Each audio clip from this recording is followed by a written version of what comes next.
سے lock down میں as کرنا، اور اس سے پہلے ہمیں یاد ہے کہ حکومت کی طرف سے یہ اناؤنسمنٹ کی گئی تھی کہ مئی کا اینڈ اور جون کی شروعات پاکستان کے لیے بڑی مشکل ثابت ہوگی کرونا کے حوالے سے، کیسز بھی بڑھتے ہوئے نظر آئیں گے اور پیک بھی تقریباً اسی ٹائم پر آئے گی۔ ایسے میں پیک سے پہلے ہی لاک ڈاؤن کو اتنا زیادہ ایز کرنا اور کھولنا شروع کر دینا، کیا یہ عقل مندانہ فیصلہ ہوگا؟ جی انیکا، بہت شکریہ آپ نے مجھے انوائٹ کیا۔ غالباً آپ نے بھی اور پوری قوم نے بھی ابھی جو پرائم منسٹر کی پریس کانفرنس تھی وہ سنی ہوگی، اور اس سے بہت سے جو شکوک و شبہات جن کا آپ نے ابھی اپنے انٹرو میں اظہار کیا، میرے خیال میں اس کے جواب اس پریس کانفرنس میں سارے موجود تھے۔ نمبر 1، اس وقت ایک قومی سوچ جو ہے اس کے مطابق سارے فیصلے کیے جا رہے ہیں، اور جس طرح اسد عمر نے کہا کہ شام کو جب ٹاک شوز ہوتے ہیں تو اس میں لگتا ہے کہ گھمسان کی جنگ ہو رہی ہے، لیکن جو نیشنل کوآرڈینیشن کمیٹی ہے اس میں سارے فیصلے جو ہیں وہ صوبوں کے ساتھ مل کے ان کی مشاورت سے آج بھی جس طرح پہلے بھی کیے جاتے ہیں آج بھی اسی طریقے سے طے کیے گئے۔ پرائم منسٹر اپنا چاہتے تو آئے نہیں، اپنا حق استعمال کر سکتے تھے اور اپنی جو رائے ہے اس کو صوبوں کو فورس بھی کیا جا سکتا تھا کہ آپ ایک خاص طریقے سے ایک کام کریں، لیکن ایسے ہرگز نہیں ہوا۔ تمام صوبوں کو پہلے ایجنڈا پہنچا دیا گیا تھا نیشنل کوآرڈینیشن کمیٹی کا، انہوں نے اپنے تائیں تیاری کر کے وہ آئے تھے، اپنے ساری سجیشن ساتھ لے کے آئے تھے۔ بہت ساری چیزیں جو صوبوں کی طرف سے جو ہمیں سجیشنز آئی تھی پبلک ٹرانسپورٹ کے متعلق، فلائٹس کے متعلق، باقی اور کاروبار کے متعلق، وہ ساری کنسیڈر کی گئی ہیں، اور اس کے مطابق فیصلوں کے مطابق نہ کوئی پبلک ٹرانسپورٹ ابھی کھولی جا رہی ہے کیونکہ صوبوں نے اپنے تحفظات کا اظہار کیا تھا، اس لیے وہ مؤخر کر دیا گیا ہے۔ لیکن اس وقت آپ کو پتہ ہے انیکا، پرائم منسٹر نے کہا ہے کہ پوری دنیا میں جو کچھ بھی ہو رہا ہے اس کو بغور اس کا جائزہ بھی لیا جا رہا ہے، لیکن ہم نے اپنی گراؤنڈ ریالٹی کے مطابق اپنی جو ہماری فیکٹس اینڈ فگرز ہیں اس کے مطابق ہم نے فیصلے لینے ہیں۔ اس وقت 3 محاذوں پہ حکمت کے ساتھ ہم نے چلنا ہے، ایک ہمارا کرونا کا محاذ ہے، ایک معیشت کا ہے، اور ایک بھوک کا محاذ ہے۔ ہم نے ان تینوں کو دیکھنا ہے کیونکہ اس وقت 2 سے 9 یعنی 2 سے 7 کروڑ لوگ ہیں جو کہ اس وقت خط غربت کی لکیر سے اور نیچے جانے کا جن کا سخت اندیشہ ہے۔ 10 لاکھ ایسے آپ کی اسمال بزنسز ہیں جو کہ بالکل بند ہونے کے اس وقت قریب ہیں۔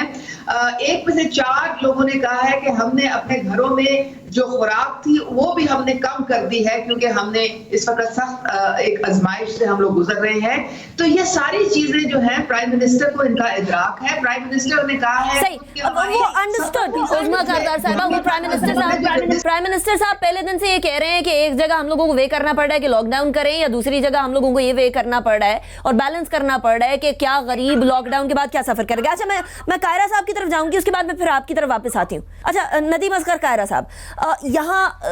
عظمیٰ کاردار صاحبہ بھی کہہ رہی ہیں، اور جنرلی بھی این سی سی کا ایک پلیٹ فارم ہے جہاں سارے کے سارے چیف منسٹرز بیٹھتے ہیں، پرائم منسٹر بیٹھتے ہیں، اور وہ جا کر مل کر بیٹھ کر ڈیسیجن لینے کی کوشش کرتے ہیں، لیکن اس کے بعد اکثر اوقات ہم دیکھتے ہیں کہ پریس کانفرنسز میں بات کچھ اور ہو رہی ہوتی ہے، خواہ وہ پیپلز پارٹی کی ہو یا پی ٹی آئی کی ہو۔ ایسی صورتحال میں ایک این سی سی کا جو پلیٹ فارم ہے، جو یونائٹنگ فیکٹر ہے، جو تمام لوگوں کی سننے کے لیے ایک پلیٹ فارم بنایا گیا ہے، وہ پلیٹ فارم کو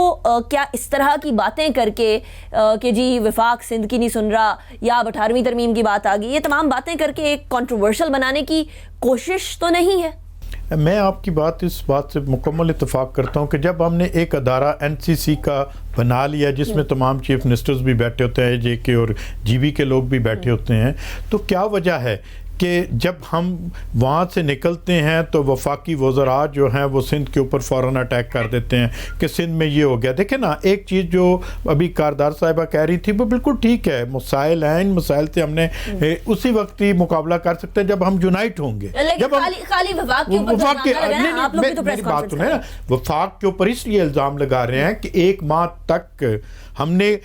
سندھ کام کر رہا تھا، سارا وفاق بھی ان کے ساتھ تعاون کر رہا تھا، ایک دم جب سندھ کے بارے میں ایک ریپیوٹ بنی کہ سندھ بہت اچھا کام کر رہا ہے تو 3 منسٹر جو ہیں وہ باہر نکلے اور انہوں نے سندھ کے اوپر اٹیک کر دیا کہ یہ ہو رہا ہے, کاروبار کھلنے چاہیے, لوگ مار رہے ہیں, یہ ہو گیا وہ گیا. دیکھیں اس طرح کی جب اب وفاق کی طرف سے بات ہوگی تو ایک خانہ جنگی کی صورتحال پیدا ہو جاتی ہے. بزنس مین کہہ رہا ہے کہ میں باہر آنا چاہتا ہوں, ریڈی والا کہتا ہے میں باہر آنا چاہتا ہوں. جب وہ لوگ باہر نکلیں گے, جب انہیں وفاق کی طرف سے ٹیک ملے گی تو وہ ایک افراتفری پھیلے گی. میں سمجھتا ہوں کہ میری ایک تجویز ہے کہ NCC کی جو میٹنگ ہوتی ہے اس کی تمام کی تمام جو ہے چاروں چیف منسٹرز کو بھی ساتھ بٹھائیں, AJ کے پرائم منسٹر اور GB کے چیف منسٹر کو ساتھ بٹھا کر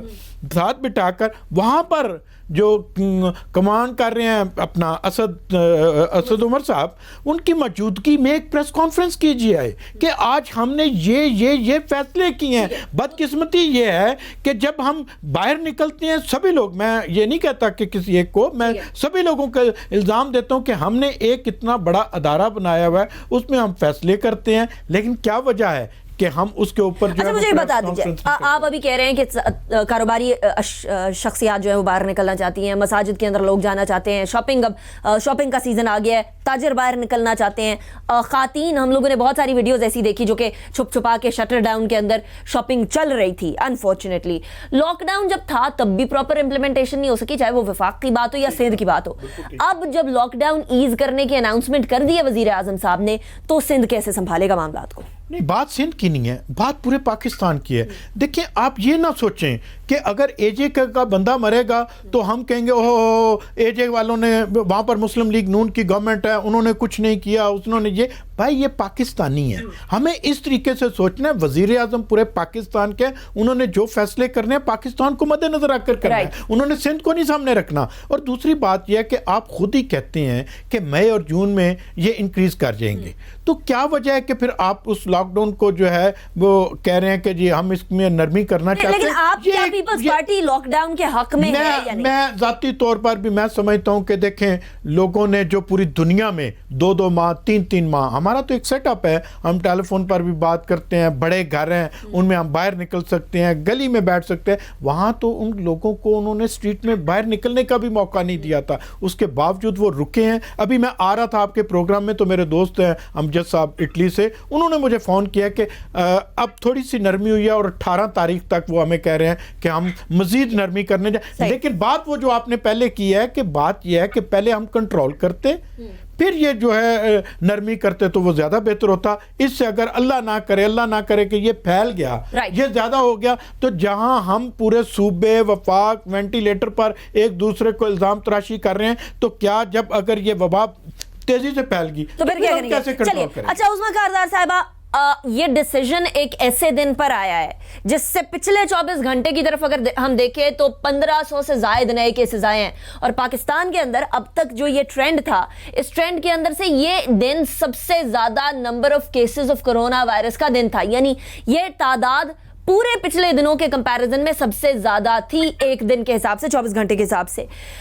تقریباً 40 لوگوں کی اموات واقع ہوئی. ایسی صورتحال کے اندر